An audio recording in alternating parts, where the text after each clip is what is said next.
Dans l'Épître aux Galates, ça va être les versets 11 à 14 que je vais prendre, mais j'aimerais qu'on puisse relire, et je veux remercier aussi Félix pour le message de la semaine passée, de nous rappeler encore une fois l'importance de l'Évangile, la bonne nouvelle. Et surtout de réaliser que Paul écrit cette lettre bouleversée. C'est quand même spécial, parce qu'il est en train de leur faire comprendre que si vous écoutez les pharisiens qui disent se tourner vers la foi ou les sadducéens, ceux qui veulent vous ramener vers la loi, vers les œuvres méritoires pour être sauvés, eh bien, dans Acte 15, quand il était là avec Barnabas à Jérusalem, il les a appelés des faux frères. Parce qu'en réalité, on ne peut pas compter sur nous pour être sauvés. Et plus vous allez marcher dans la lumière, plus vous allez être reconnaissant comment on est sauvé par pure grâce.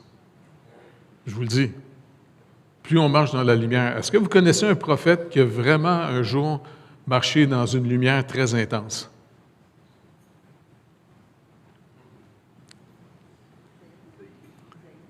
Ésaïe. C'est un prophète, et puis il parlait à Israël pour essayer de les corriger de toutes leurs fautes, tout ce qui allait tout croche dans le pays. Et à un moment donné, il a eu une vision d'être dans la présence du Seigneur, dans la lumière du Seigneur. Et il a reconnu une chose. Moi aussi, j'ai les lèvres impures, qui vit au milieu d'un peuple impur. Il a vu clairement. Et c'est le fun parce qu'il y a un ange qui a pris des charbons sur l'image de l'autel, et puis il a mis ça sur sa bouche. Tss! Je ne sais pas si ça a fait de la boucane, mais en tout cas. Et puis, pour lui montrer finalement, on prend ton péché. Et c'est pour ça qu'après, très reconnaissant, il a dit au Seigneur, parce qu'il a entendu le Seigneur dire, qui va marcher pour nous? Qui va venir pour moi? Puis il a dit, appelle-moi. Appelle-moi. Il n'a même pas osé dire, moi je suis meilleur que les autres. Non, appelle-moi, parce que quand tu appelles, tu justifies. Et puis, plus on marche dans la lumière, c'est pour ça que Jean dit, c'est ceux qui marchent dans la lumière que leur péché est pardonné. Ceux qui marchent dans les ténèbres, ils vont toujours vous expliquer pourquoi ils ont raison de faire de la méchanceté. Et Jean nous rappelle, ces gens-là sont des menteurs. Ils ne sont pas sauvés. C'est facile d'être un acteur. Faites attention.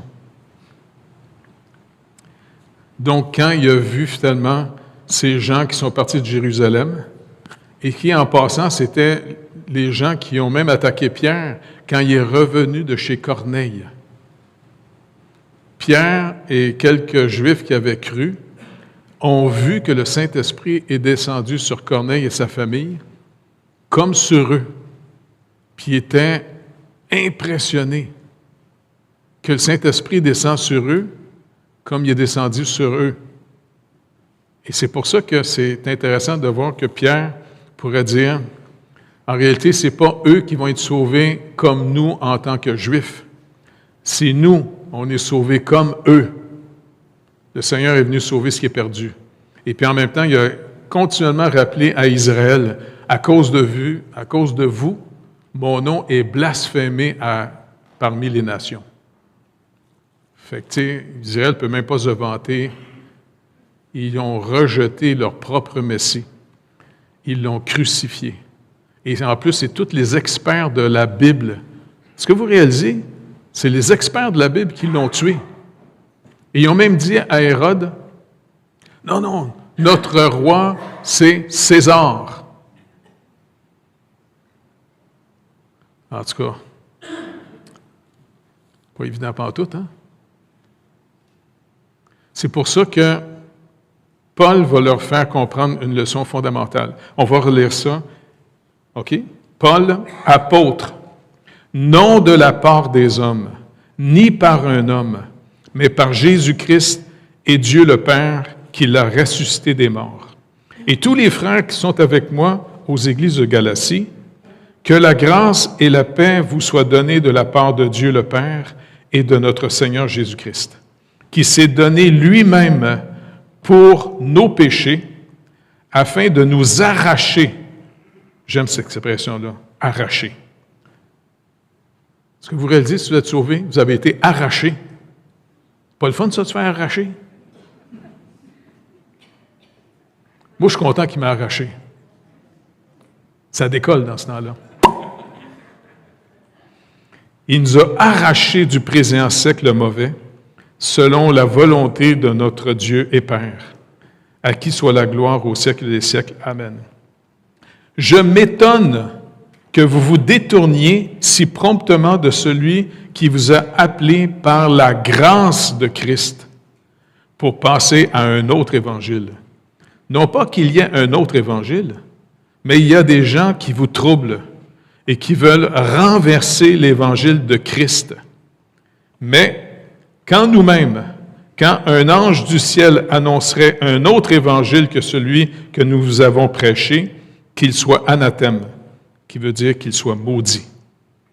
Nous l'avons dit précédemment et je le répète à cette heure. Si quelqu'un vous annonce un autre évangile que celui que vous avez reçu, qu'il soit anathème, qu'il soit maudit.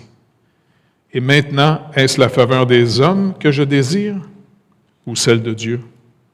Est-ce que je cherche à plaire aux hommes? Si je plaisais encore aux hommes, je ne serais pas serviteur de Christ. Je vous le déclare, frères, que l'Évangile qui a été annoncé par moi n'est pas de l'homme, car je ne l'ai ni reçu ni appris d'un homme, mais par une révélation de Jésus-Christ. Vous avez su en effet quelle était autrefois ma conduite dans le judaïsme, comment je persécutais à outrance et je ravageais l'Église de Dieu, et comment j'étais plus avancé dans le judaïsme que beaucoup de ceux de mon âge et de ma nation, étant animés d'un zèle excessif pour les traditions de mes pères. Puis verset 15 qui est encourageant. Mais lorsqu'il plut à celui qui m'avait mis à part dès le sein de ma mère et qui m'a appelé par sa grâce, de révéler en moi son Fils, afin que je l'annonçasse parmi les païens, aussitôt je ne consultai ni la chair ni le sang. Et je ne montai point à Jérusalem vers ceux qui furent apôtres avant moi, mais je partis pour l'Arabie.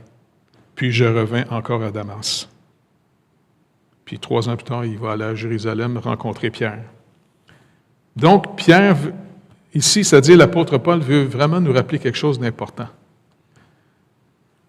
Est-ce que vous vous rappelez, dans l'Évangile, dans l'Épître de Matthieu rappelle une histoire intéressante, quand le Seigneur dit « Qu'est-ce que la population dit que je suis? » Et ils vont rapporter en disant « Ben, ils disent que tu es un prophète ressuscité, tu serais Jérémie revenu. » tu sais.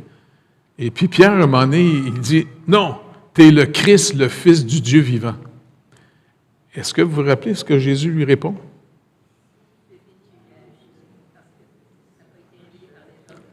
Exactement, il dit, Jésus reprenant la parole lui dit, « Tu es heureux, Simon, fils de Jonas, car ce ne sont pas la chair et le sang qui t'ont révélé cela. » Est-ce que vous comprenez ce que ça veut dire l'expression « la chair et le sang » ? C'est pas par toi-même, c'est pas par ton intellect. Il va leur dire, puisque c'est pas par ton sang ni ta chair qui t'ont révélé cela, mais c'est mon Père qui est dans les cieux. Et ça, c'est fort. C'est Dieu qui a révélé finalement à Pierre qui est Jésus.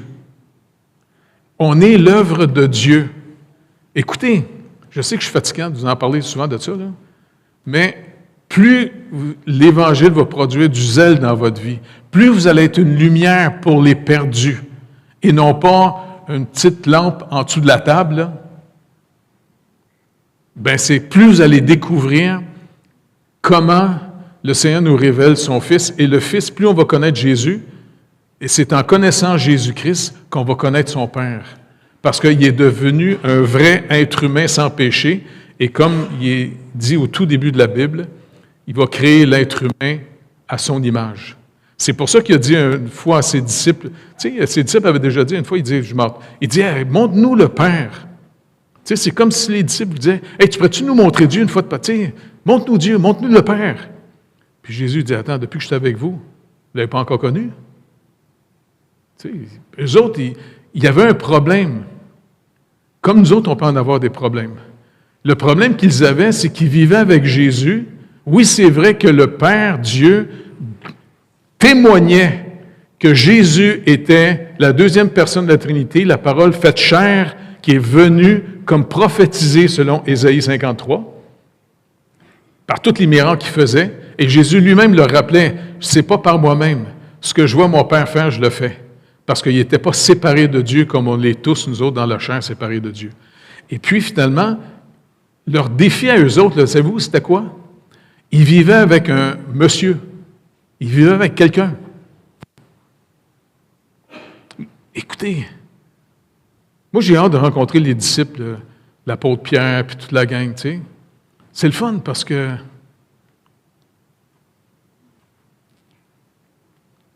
tu sais, à un moment donné, on va mourir. C'est trippant, ça. J'aimerais ça mourir vite, par exemple. Je ne veux pas que ça tire. Doc, tu sais comment faire? C'est vite. Regardez, moi j'ai hâte de rencontrer Pierre en disant, hey, Pierre, comment tu vivais avec Pierre, puis voir Jean aussi, et puis Matthieu, puis tout ça. Hey, les gars, vous marchiez avec Jésus, vous mangiez avec lui. Moi, la chose qui me travaille le plus, là, hey, je dis, Seigneur, je sais pas, je veux pas être insultant, là, mais je sais pas. Les gars ont vécu 3 ans et demi avec toi. Tu faisais toutes sortes de choses, tu mangeais avec eux autres, mais si tu manges, il fallait que tu ailles aux toilettes. Moi, de penser que Jésus va aux toilettes, c'est bizarre pour moi. Il vivait une vraie vie humaine. Pas intéressant, ça? Puis je dis, hey, Seigneur, explique-moi, dans ce temps-là, il n'y avait pas de papier de toilette. Comment tu t'essuyais?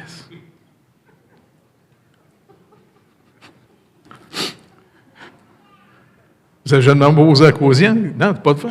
C'est pas le fun d'avoir du papier de toilette. Tu sais, des fois, quand je campais, il n'y avait plus de papier de toilette, il fallait trouver des feuilles. Il ne fallait surtout pas que tu pognes l'herbe à puce. Mais j'ai hâte de les rencontrer parce qu'il y avait un défi. Est-ce qu'ils vivaient de ce qu'ils entendaient de la parole ou ils vivaient de ce qu'ils voyaient? Tu sais, ils voyaient un gars. Oui, c'est vrai que son père lui rendait témoignage, mais il pouvait se dire, mais attends, les prophètes dans l'Ancien Testament, Dieu les a utilisés aussi des fois pour faire des miracles. Vous savez, Élie a déjà prié pour un petit garçon pour qu'il soit ramené à la vie. Vous vous rappelez? Et puis, est-ce que ça devait être incroyable? Ils ont marché pendant 3 ans et demi avec Dieu fait homme. Est-ce que vous réalisez, Jésus, c'est le Créateur. Tu sais, ils ont marché avec le Créateur. Puis même ses frères et sœurs ne croyaient même pas en lui. Puis Jean, qui était un peu dans la business, il dit, non, descends à Jérusalem, tu sais, c'est la fête. Si tu veux te faire connaître, c'est le temps, descends. J'ai dit, non, vous autres, c'est votre âme, c'est pas la mienne, tu sais. Mais quand il a ressuscité, je suis sûr qu'il a visité son frère, Jacques. Il a dû être impressionné, hein, de réaliser que son grand frère, Jésus, c'était Dieu. Puis souvent, quand il volait ses fromages. En tout cas, Paul, il est incapable par lui-même. Ce n'est pas par la chair et le sang qu'il est capable d'annoncer l'Évangile. Et ça, c'est quelque chose qu'il annonce avec force. Parce que comme Pierre, c'est, comme il l'a dit, c'est Dieu qui l'a appelé. C'est pas lui qui s'est appelé. C'est pas lui parce qu'il est intelligent. En passant, il était très intelligent. L'apôtre Paul, là, dans le temps qu'il était Saul de Tarse, là, c'est un homme extrêmement brillant. Il a été élevé finalement en Turquie, donc il connaissait beaucoup toute la philosophie des Grecs. Parce que même quand il a été témoigné à Athènes, vous vous rappelez, il est capable de citer même leurs propres faux prophètes, leurs poètes. C'est un gars brillant, incroyablement intelligent. Et puis en plus, il est hyper zélé dans la Bible, il la connaît par cœur, la Bible, mais encore une fois, il est un homme extrêmement agressif, parce que la Bible nous rappelle une leçon fondamentale. L'orgueilleux, Dieu va le rabaisser. L'humble, il va le réélever.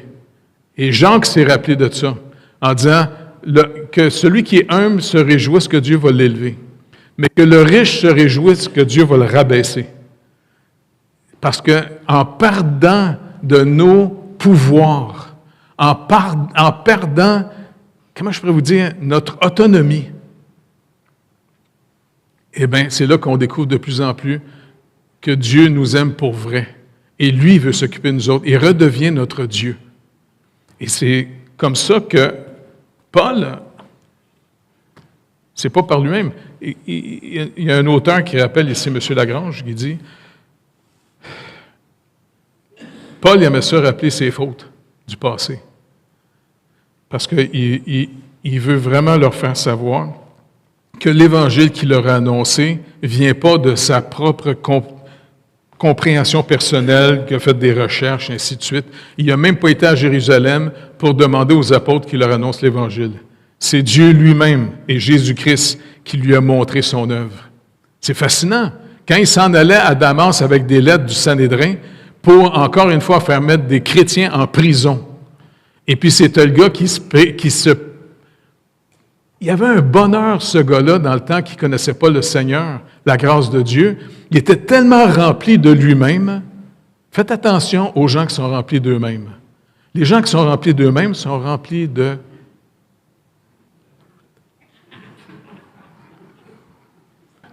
Ça choque des gens. Ils changent d'église dans ce sens-là, c'est pas grave. Ils ne veulent pas voir. Écoutez, ce gars-là, il prenait plaisir à être violent. Parce que les gens qui deviennent très riches d'eux-mêmes, ben c'est des gens qui s'établissent juges des autres.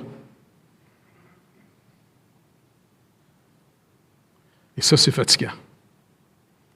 Puis j'ai remarqué une chose. Moi, je me suis fait rentrer dedans souvent, tu sais. Je suis fatiguant, je sais. Et puis, je fournis assez de stock pour qu'on m'écœure, là, tu sais, régulièrement. Mais combien de fois j'ai été obligé de protéger la mission en Haïti? Beaucoup de gens m'ont souvent dit, arrête d'aller en Haïti, il faut fermer Haïti, on arrête tout ça. Je dis, ben, qu'est-ce que tu fais là? Tu ne comprends pas que c'est le Seigneur qui me dit d'y aller en Haïti. Ben oui, donc, t'es malade, toi, là. Dieu te parle. Ben oui, toi, il t'a jamais parlé. T'as juste du gras dans la tête, d'abord. Oui, sois consolé. Parce que j'ai dit non, pendant qu'on était en train de chercher la volonté de Dieu, on était dans un temps de jeûne et prière, on était 3 gars ensemble, et puis je me rappelle, à un moment donné, on a eu toute la même impression que le Seigneur nous disait, je vais vous amener en Haïti, aller fortifier mon peuple, l'Église là-bas. Bon, j'ai dit, écoute Seigneur, comment on fait pour savoir que c'est vraiment toi qui nous donne cette impression-là? Tu sais, peux-tu me donner une confirmation externe à la place, tu sais? Et puis je dis, Seigneur, au secours, tu le sais que j'ai une imagination très fertile, hein? Fait que, regarde, je sais que tu m'as amené au centre-ville pour que je trouve l'Église. C'est vrai. Tu sais, je sais que tu peux nous parler. Tu es vraiment avec nous autres. Tu es mon meilleur ami, Seigneur Jésus. Je suis content que tu es mon meilleur ami parce que quand je mange des claques à la gueule, au moins tu restes avec moi. Puis ceux qui me donnent des claques à la gueule, ils s'en vont toujours après. Puis ça ne me dérange pas tellement qu'ils s'en aillent. Ça fait du bien, ça fait plus de place pour d'autres.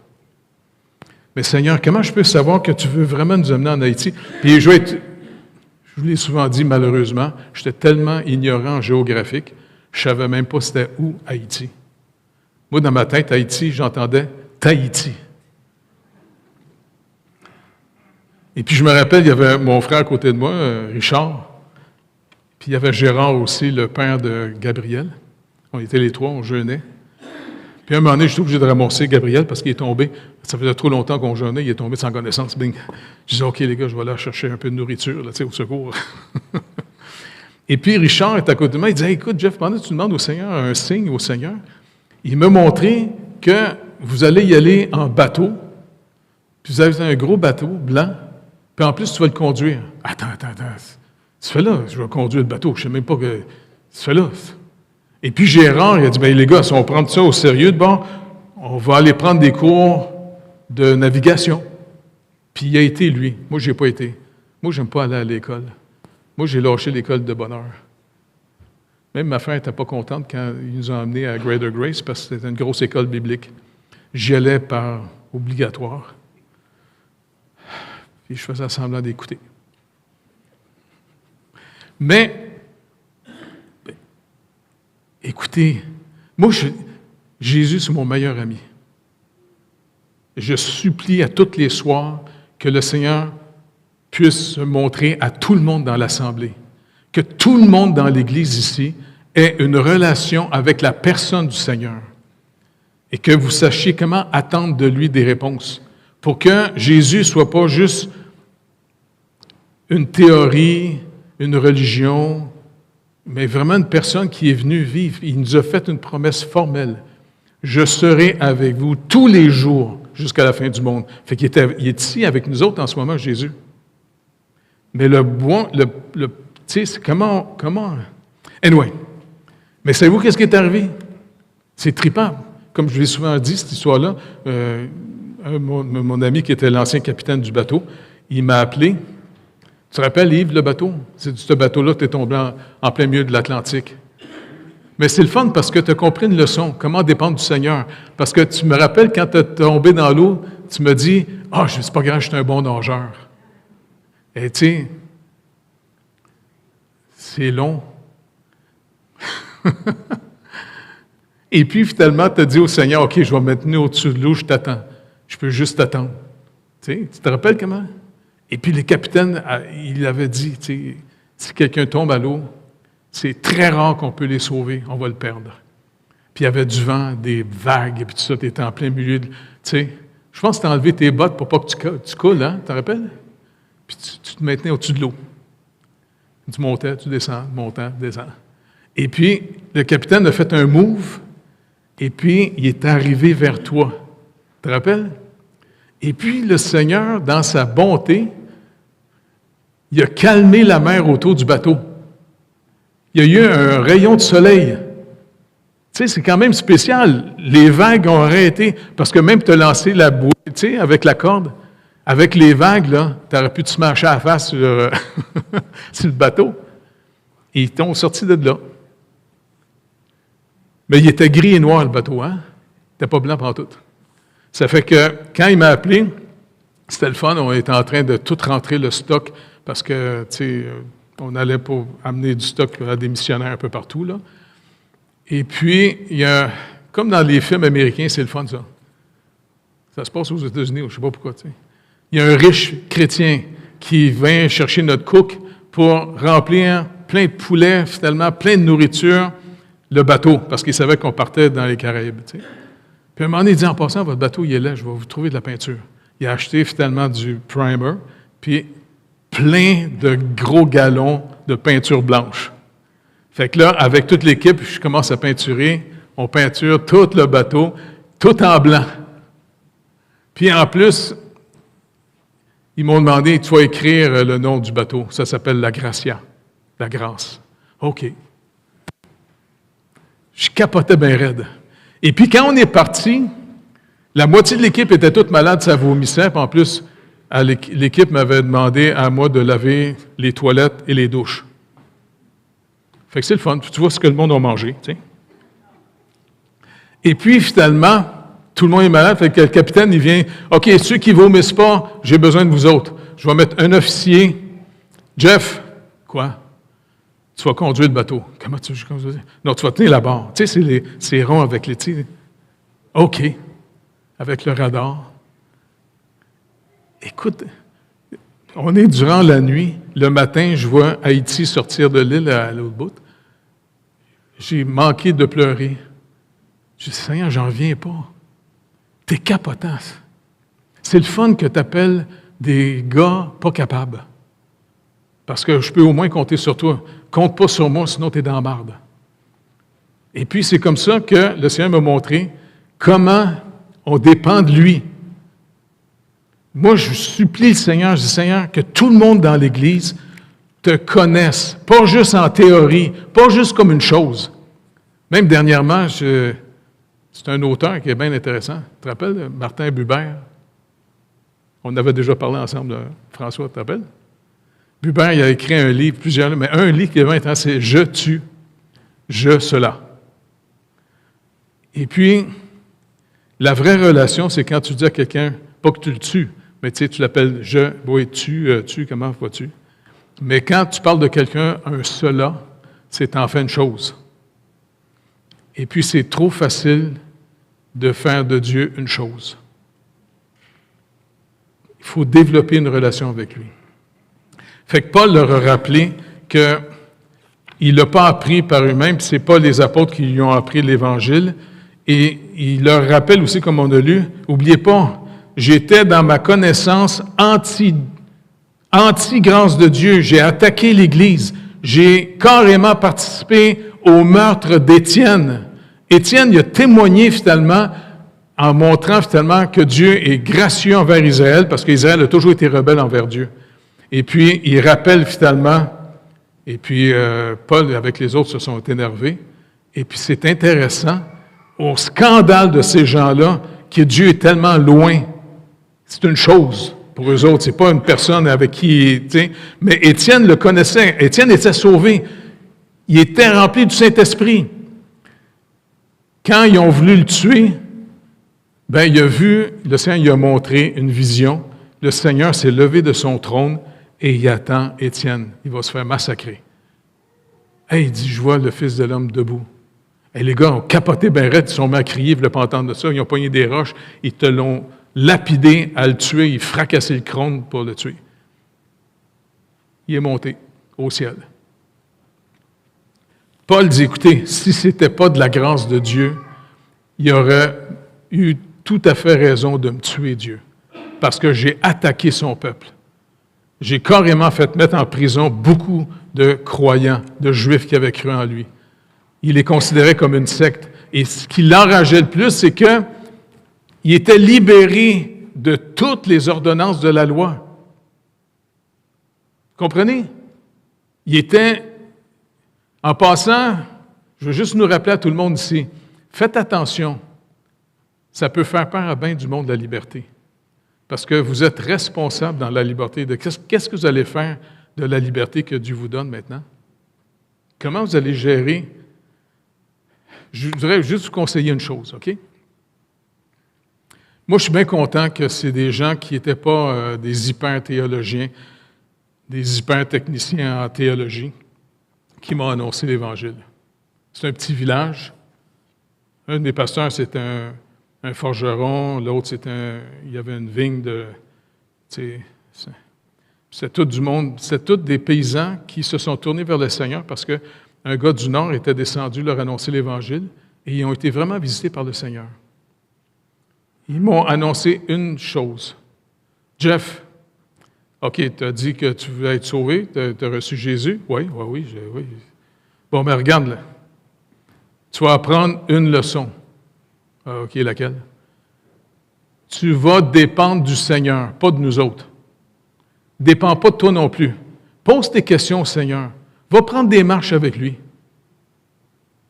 Ils m'ont appris à parler au Seigneur avec une personne qui est avec nous autres. Fait que régulièrement, après déjeuner, quand je sortais du centre, où est-ce qu'on restait, il y avait des chants, je partais tout seul. C'était plus facile, j'aimais développer ma communion tout seul avec le Seigneur tout seul. C'est plus facile tout seul, tu sais. Quand il y a bien du monde, moi, ça me gêne tout le temps, tu sais, c'est trop... Puis j'allais marcher, je disais, OK, Jésus, on s'en va marcher ensemble. Pierrot me dit qu'il paraît que tu es vraiment avec nous autres. Et puis, le Seigneur, il manifeste sa présence. Moi, ma supplication, c'est que tout le monde ici, sans exception, même nos petits-enfants, connaissent la personne du Seigneur Jésus-Christ qui est ressuscité. Est-ce que vous réalisez que Dieu, la deuxième personne de la Trinité, il est resté en humain? C'est lui qui est entre Dieu, le Père et nous. Jésus-Christ, l'homme. Il sait très bien ce qu'on vit. Il nous aime. Et puis, Paul est bouleversé de voir que les gens... N'oubliez pas, parce que les pharisiens, Paul n'était pas impressionné par eux autres parce qu'il faisait partie de leur gang avant. Il va même l'écrire dans la lettre aux Philippiens. Avant, ce que je considérais comme un gain, j'étais meilleur que les autres, ce qui me permettait de juger les autres, d'être dur avec les autres, de toujours critiquer ce qu'ils font. Parce que j'étais meilleur, c'était moi le meilleur. Jusqu'à ce que le Seigneur, finalement, il rentre dedans. Et il montre sa grâce. Et après, Paul est devenu un défenseur de la grâce de Dieu d'une manière incroyable. Il a accepté que ça scrape sa vie. Sa vie humaine, là, contrairement à avant, quand il était pharisien, comme il dit, il était zélé, il était meilleur que les autres, il montait dans l'échelle de sa société, il était admiré. OK? Mais quand il est devenu celui qui annonce l'œuvre de Christ, il a passé au cash régulièrement. Parce que finalement, les Juifs étaient insultés de dire comment? Les païens, c'est de la marde, les païens. Tu sais, pour les Juifs, là, toutes les nations, là, c'était juste du carbone, finalement, de la scrap pour l'enfer. Mais le Seigneur dit non. Parce que même quand Paul, à un moment donné, va témoigner dans les Actes, tu sais, il y a une foule, les Romains le sauvent, puis il va s'expliquer, puis il va parler en hébreu. Fait que là, les gens l'écoutent en disant « Oh, il parle hébreu, OK. » Il commence à leur parler, puis il leur dit plein de choses, comment le Seigneur l'a sauvé. Là, les gens l'écoutent, OK. Après ça, il dit « Et il me dit, je vais t'envoyer vers les païens. » Et toute la foule a capoté en disant « Il n'est pas digne de vivre, tuez-le! » Hey, t'imagines-tu? Le racisme religieux qu'Israël était possédé. Puis il n'y avait pas juste Israël qui était raciste religieux. Tous les peuples, entre eux autres, avaient toutes sortes de croyances. Et puis c'est comme ça qu'ils s'attaquaient. Je vous le dis, le seul moyen de marcher avec le Seigneur, c'est d'être dans une position de recevoir. Recevoir. Comme il dit, l'humilité, c'est la pauvreté. Ayez pas peur de ne pas savoir les choses. C'est le fun d'aller promener avec le Seigneur, peut-être seul. Tu sais. Vous pouvez parler dans votre tête, il vous entend quand même. Pas de problème. Tu sais. Sinon, vous pouvez parler à haute voix si vous voulez, pas de problème. Faites semblant que vous avez un téléphone pendant ce temps-là. Tu sais, les gens vont penser que vous êtes normal. Tu sais. Mais développer une relation avec la personne du Seigneur Jésus qui nous a dit qu'il serait avec nous. Et c'est comme ça qu'on va discerner collectivement et individuellement sa volonté. Et plus on découvre sa volonté, plus on entre dans ses œuvres, et c'est comme ça qu'on va le connaître. On va passer d'une théorie qu'on a lue, et puis à un moment donné, on va le vivre. Normand, on a reparlé ce matin. J'aimerais ça que tu en parles, Normand. Moi, j'ai bien aimé travailler avec toi. Tu te rappelles à l'Hydro? Quand je t'ai annoncé l'Évangile, avec toute la gang, tu sais. Moi, j'ai attendu que le Seigneur m'ouvre la porte, parce que ça ne me tentait pas de me faire intimider par vous autres, les gars, là. Tu te rappelles? Et puis, à un moment donné, j'étais en train de placer les boîtes, là, tu sais, c'était vers la fin de mon contrat, il restait 2 semaines encore. Et puis, en train de placer les contrats, le Seigneur me met une conviction. Je ne sais pas comment t'expliquer ça. C'est comme s'il dit, Jeff, dis-leur de rester, que tu vas leur annoncer l'Évangile puis la fin des temps. Je passe la boîte, là, tu sais, je suis là. Ah, oh, Seigneur. Fait que je dis, puis là, il m'a dit, OK, les gars, je vous demanderais, parce que tout le monde partait de bonne heure de l'Hydro, hein? On finissait à 4h30, mais les gars partaient à 4h20. J'ai dit, OK, restez, je vais vous annoncer l'Évangile, puis en même temps, je vais vous annoncer comment la fin du monde va arriver, OK? Restez, les gars. Surprenant, tout le monde est resté. Tu te rappelles? Fait que là, je vous raconte tout ça, puis il y en a même un qui a capoté bien raide, hein? Il faisait des cauchemars. Il dit, écoute, il faut que je m'achète une Bible, je vais mettre ma Bible en dessous de mon oreiller, ça va me protéger des démons. Non, c'est pas de la Bible, c'est pas du papier qui va te protéger. Demande à Jésus qu'il te sauve, c'est tout. Puis Normand s'est tourné, et puis à tous les dîners, on faisait une petite étude biblique, là, je leur racontais un peu comment le Seigneur m'avait sauvé, comment on peut marcher avec lui, de le recevoir. Tu te rappelles? Puis quand je suis parti, quand j'ai fini mon contrat, je dis, OK, Normand, tu t'en occupes. Tu as fait une bonne job. Mais c'est le fun parce que quand le Seigneur t'a ramené, parce que, tu sais, à un moment donné, tu as été chez Pasteur Sam parce que tu étais à Saint-Eustache, c'était le fun, tu as appris comment marcher avec le Seigneur. Mais ce que le plus trippant, c'est quand le Seigneur me met à cœur de t'inviter en Haïti. Tu te rappelles? Écoute, c'est trop trippant. Moi, j'aime ça de voir quelqu'un qui a une relation avec le Seigneur, avec la personne du Seigneur. C'est sûr qu'il faut se nourrir des Écritures pour savoir comment il veut qu'on marche avec lui. Mais n'oubliez pas, c'est en marchant avec lui qu'on va le connaître. Et puis quand tu es venu en Haïti, je me rappelle, on avait prié, tu sais, dans le petit village, là, à Ibo Beach, tu te rappelles? Et puis, écoute, je ne t'avais jamais vu joyeux de même. Écoute, t'étais. Et puis, le Seigneur s'est servi de toi pour ouvrir toutes les portes. Tu te rappelles? À tout voyage qu'on faisait, là, c'était trippant. Parce que le Seigneur te disait aussi comment l'année prochaine on va faire. Hein? Puis on en parlait. Puis, sais-tu quoi? Normalement, j'ai été obligé de te protéger parce qu'il y a beaucoup de monde qui t'attaquait. Tu sais? Parce que les gens cherchaient toujours tes défauts. Moi, ce qui me fatigue, là, écoutez, Calvin, est-ce que vous ne réalisez pas qu'on a tous des défauts? Si vous voulez chercher des défauts, c'est facile à trouver. Pas vrai? Cherchez pas les défauts, à moins que ce soit des gros défauts dangereux. Mais tu sais, cherchez. Est-ce que vous vous rappelez ce que le Seigneur nous dit dans Proverbe 3? Ne t'appuie pas sur ta propre sagesse, mais reconnais-le dans toutes tes voies. Moi, c'est de la première leçon qu'ils m'ont appris à Codonia. Reconnais le Seigneur, cherche-le. Et puis, c'est comme ça, finalement, même quelques années plus tard, j'ai été obligé de même, parce que mon père n'arrêtait pas de t'attaquer à un moment donné. J'ai dit à mon père, Père, je sais que c'est bizarre que je vais te demander, mais je ne veux pas que tu viennes en Haïti, parce que arrête d'écœurer Normand. Vous n'êtes pas capable de voir, finalement, que c'est par lui que toutes les portes s'ouvrent. Je suis tanné des techniciens. Je veux avoir des gens qui marchent avec le Seigneur, qui connaissent le Seigneur, la personne du Seigneur, pas juste des techniciens. Écoute, tu te rappelles, même, un moment donné, tu m'avais dit, « Hey, le Seigneur me met à cœur, l'année prochaine, il va faire venir 2 chirurgiens. » Tu te rappelles? Je dis, ah oui, 2 chirurgiens, Normand. Attends, il n'y a pas de place pour opérer. Non, bon, on va voir. Si le Seigneur les amène, on va trouver un moyen de faire ça. Puis on a pogné le bureau du pasteur.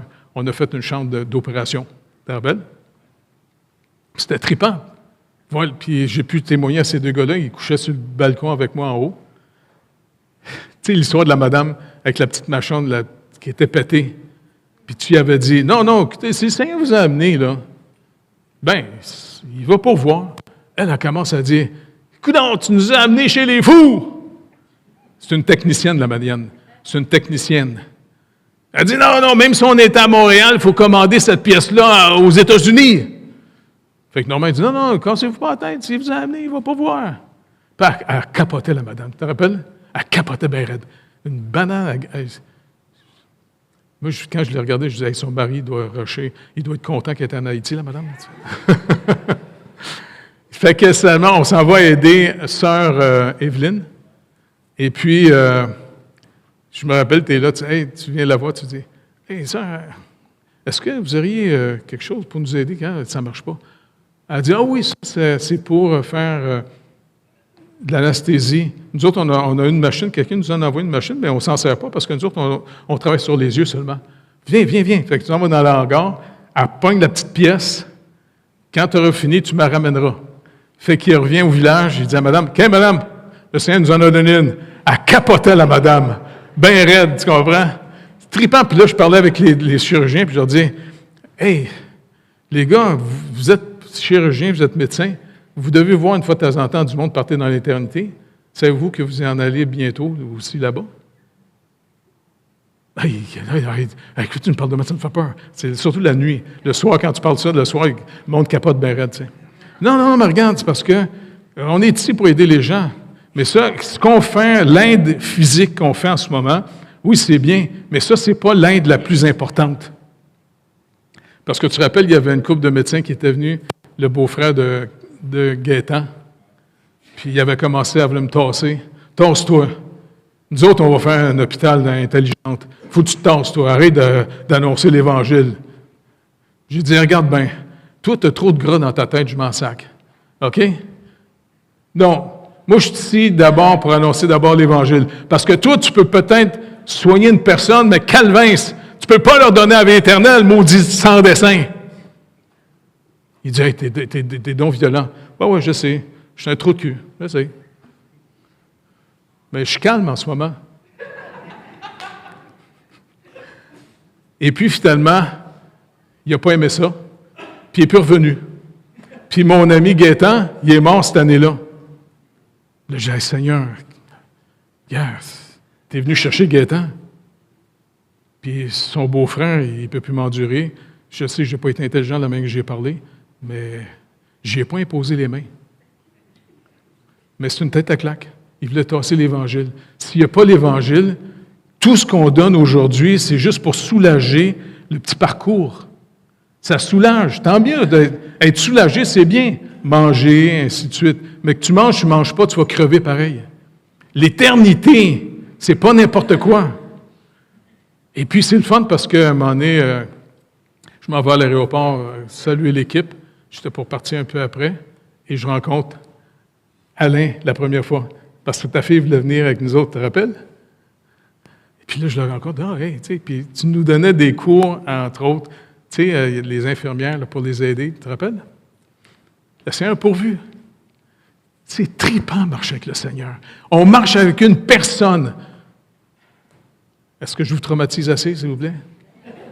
Marchez avec une personne. Allez prendre des marches avec lui. Si vous étudiez trop, même je les conseillais aux étudiants, je sais que mes professeurs ne sont pas d'accord, ils capotent sur moi bien raide, mais ils ne veulent pas que je lâche comme président. Mais souvent, les étudiants, quand ils viennent, puis ils en peuvent plus, je dis, regarde, c'est bien, prends des cours, fais les études, mais après ça, là, quand c'est toute de la chimie dans ta tête, là, sais-tu quoi? Va prendre une marche avec Jésus. Puis il me regarde, avec Jésus? Oui, il a dit qu'il viendrait vivre en nous. Paul lui-même a dit, c'est pas moi qui vis, c'est Christ qui vit en moi. Va prendre une marche avec le Seigneur pour commencer à assimiler, que ça devienne vrai. Tu sais? Fait qu'il y en a qui allaient prendre des marches, tu sais. Je supplie le Seigneur tous les soirs. De toute façon, c'est facile, c'est pas un grand sacrifice que je fais. Je dis à ma femme, ça, je vais aller remarcher en haut.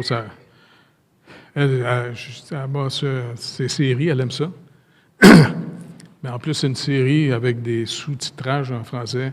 Moi, je suis trop fatigué pour lire ça. Non, oublie ça. Puis, moi, je me promène en haut. Puis, à tous les soirs, je prie pour toute l'Église. Seigneur, ce que je te supplie, je suis content que tu me sauvé dans une Église qui était méprisé par bien du monde parce qu'il n'y avait pas beaucoup de théologie. Et puis, par contre, ils t'ont connu, Jésus. Ils t'ont connu. Et puis, en plus, ils m'ont aimé de ton amour. Ils m'ont hébergé pendant 1 an de temps sans me demander une chaîne. Puis, jusqu'à aujourd'hui, écoute, Pierrot était un pasteur hors du commun. Parce qu'une fois, je me suis fait encore rentrer dedans par une gang de... je ne sais pas c'est qui, là. Ça fait un bout dedans. C'est le fun parce que je faisais une série de conférences en France, puis je revenais chez eux après ça. Puis quand je suis revenu chez eux, après 2 semaines, il dit, écoute, Jeff, je prie pour toi, mais le Seigneur m'a montré que quand tu vas rentrer chez vous, certains de tes leaders, ils ne sont plus d'accord avec ta vision, puis ils vont essayer de te tasser. Ah oui, encore? Calvin, je suis fatigué de ça. Non, mais il dit, fais-toi-en pas. Le Seigneur, il va te protéger. Il t'a appelé, c'est toi qui t'as appelé. OK, quand je suis revenu, comme de fait, il y a eu une crise. Puis les gens n'arrêtaient pas de me dire, « Oh, t'es méchant! Tu nous dis pas assez que tu nous aimes! » Ben, je vous aime, OK? Je vous aime. Je vous aime. Fait qu'il dit, non, il disait, là, tu vas dire à l'Église que tu demandes pardon, que tu nous aimes pas assez. Je dis, comment, chum? J'ai passé du temps avec toi, des heures de temps.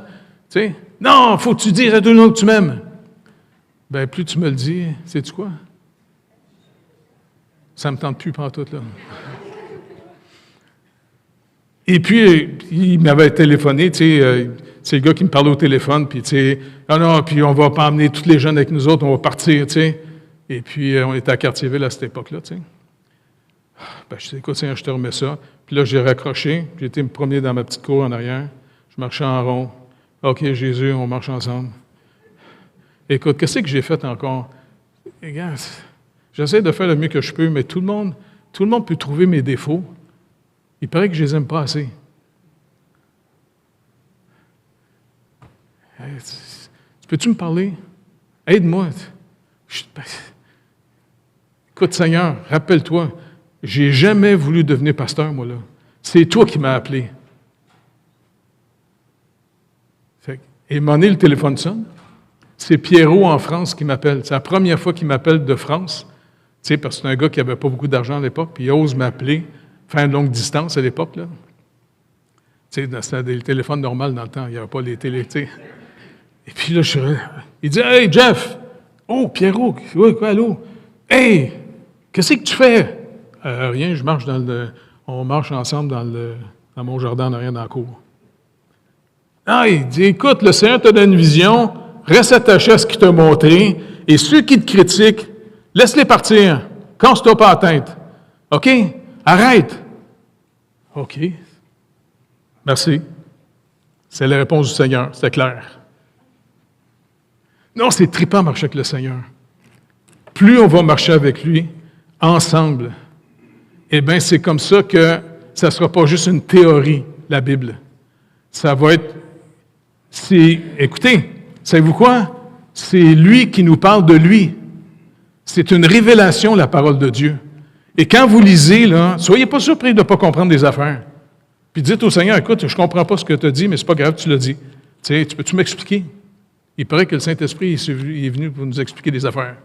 Fait que, tu sais, et puis, écoute, montre-nous. Et puis, tu dis de te faire connaître tous nos besoins. Et puis, le Seigneur va vraiment nous manifester sa présence. Et plus vous allez développer une vraie relation avec la personne du Seigneur Jésus-Christ qui vit avec nous autres, qui nous aime pour vrai, ça va vous donner un zèle continuellement que quand vous allez rencontrer du monde qui ne connaissent pas le Seigneur, vous allez vouloir en parler. Parce que, écoute, moi, je ne raconte pas des théories. Je raconte des histoires que j'ai vécues avec le Seigneur Jésus pour dire aux gens, il est vraiment ressuscité, il est vraiment vivant, il nous aime pour vrai, même si on est des têtes à claques. Il nous aime. Il a payé le prix. Il a dit, quiconque veut, on le reçoit, on va être sauvé. Parce que c'est Dieu qui donne la vie éternelle. Et si Dieu donne la vie éternelle en donnant son Fils unique, il reste une chose à faire, recevoir. Puis comme Paul a dit, faites-vous pas avoir par les Juifs de vous mettre sur un programme méritoire. La vraie sanctification, c'est pas de l'hyper-moralisme. La vraie sanctification, c'est de faire connaître tous vos besoins au Seigneur et d'attendre voir comment il va pourvoir. Posez des questions au Seigneur, dites-le pas à personne. Quand vous venez à l'Église, soyez pas surpris d'un fois qu'un frère vient de vous voir, puis il parle avec vous, puis il vous donne la réponse de la question que vous avez demandée au Seigneur. C'est trippant, ça. Il est au milieu de nous. Il se sert des uns des autres. En tout cas,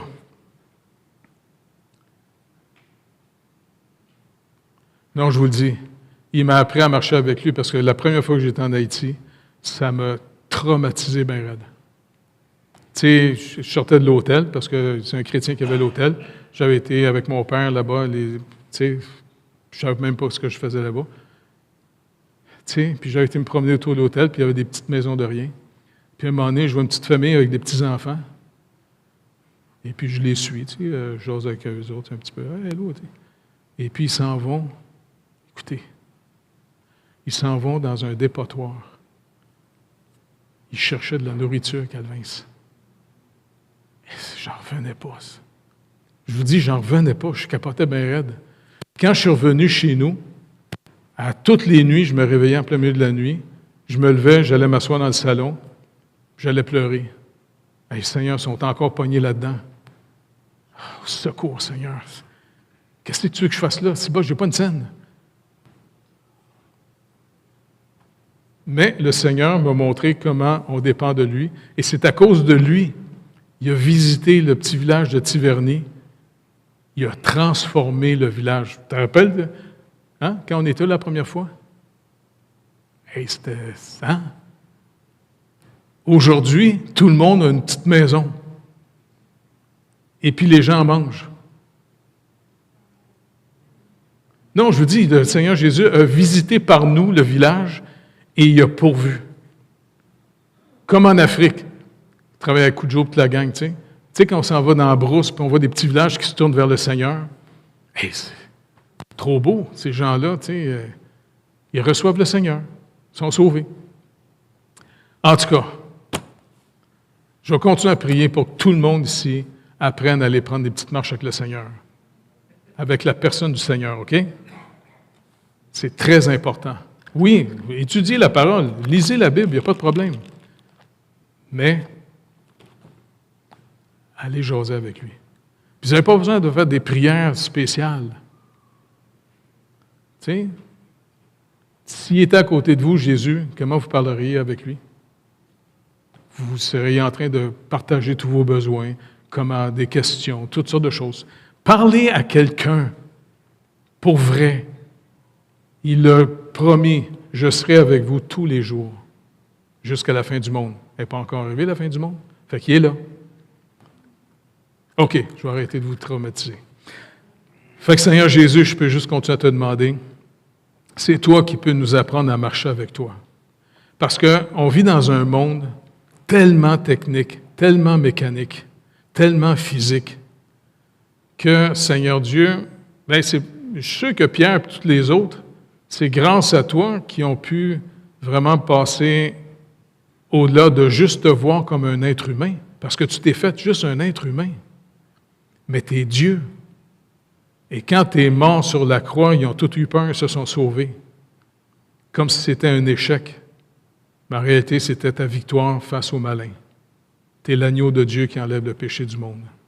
Et puis, Seigneur Jésus, quand tu es ressuscité, tu as été les rejoindre.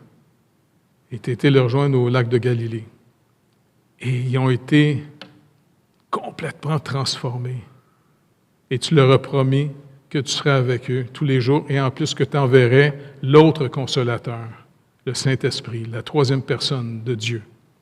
Fait que Saint-Esprit de Dieu, c'est toi qui es venu pour glorifier Jésus-Christ et rendre cette marche avec Dieu, notre Père, qui nous a rachetés par Jésus-Christ, pour qu'on soit des lumières dans ce monde, qu'on soit de l'espérance dans ce monde, que les gens arrêtent d'espérer en eux-mêmes, mais qu'au contraire, ils se tournent vers toi.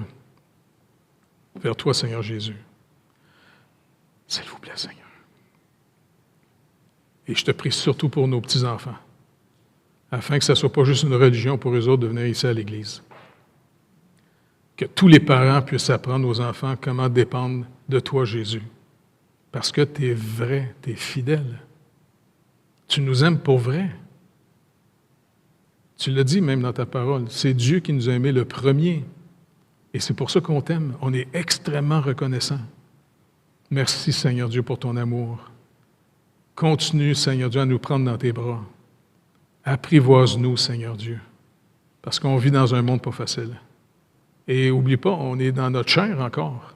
Même si tu as fait un homme nouveau en nous, par la nouvelle naissance, bien, il faut combattre notre chair. Fait que, s'il vous plaît, Saint-Esprit de Dieu, vivifie-nous.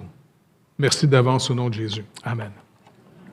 Dieu vous bénisse tout le monde. Bonne semaine.